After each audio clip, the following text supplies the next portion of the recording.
প্রথম কথা হচ্ছে, আমার মনে হয় যে আমি বাংলাদেশ আওয়ামী লীগের শ্রদ্ধেয় সাধারণ সম্পাদক এবং সড়ক ও সেতু মন্ত্রী মহোদয়ের সকালের বক্তব্য শুনেছি। আমার মনে হয় যে তিনি যে বক্তব্য দিয়েছেন সেটা অত্যন্ত স্পষ্ট।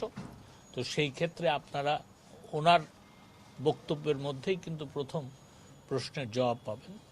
আর মাননীয় প্রধানমন্ত্রী আমাকে নির্দেশ দিয়েছেন, এটা ঠিক, যে আগামীকালকের মধ্যে একটা ব্যবস্থা নেওয়ার, এবং আমি আশা করি আমি কিছুক্ষণ পরে মাননীয় স্বরাষ্ট্রমন্ত্রীর সাথে বসব এবং সেইখানে আমরা সিদ্ধান্ত নিব।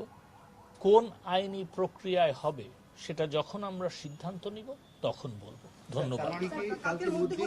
সিদ্ধান্তটি হবে ইনশাআল্লাহ। মাননীয় মন্ত্রী, আরেকটি প্রশ্ন উত্তর দিবেন যে এই যে একটা সিচুয়েশন, এখন তো আপনাদের প্রতিকূলে নেই, আন্দোলনটা এখনো থামেনি, চলমান কর্মসূচি চলছে, এর মধ্যে জামাত এবং মানে শিবির একটা শক্তিশালী সংগঠন হিসাবে সবাই জানে, দেশের মানুষ জানে, সরকারও জানে, তাদেরকে নিষিদ্ধ করে কি গভর্নমেন্ট পরবর্তীতে আবার কোনো ঝামেলায় পড়ে কিনা বা পড়বে কিনা, আপনার কি?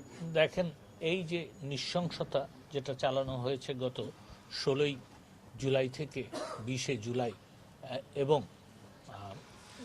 কোটা আন্দোলনের নামে, কোটা বিরোধী আন্দোলনের নামে যে সহিংসতা চালানো হয়েছে, তার প্রথম কথা যেটা হচ্ছে যে যারা কোটা বিরোধী আন্দোলন করছিলেন তারা কিন্তু বলেছেন এই সহিংসতার সাথে তাদের কোনো সম্পৃক্ততা নাই।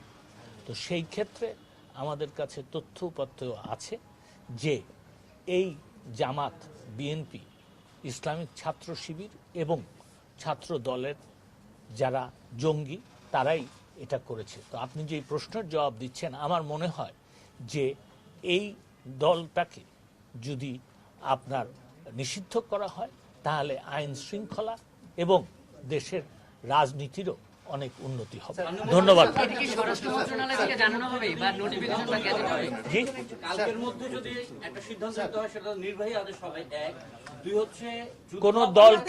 কোন দলকে যখন নিষিদ্ধ করা হয় তখন সেটা নির্বাহী আদেশই হয়, সেটা কোনো কি বলে বিচার বিভাগীয় আদেশে হয়।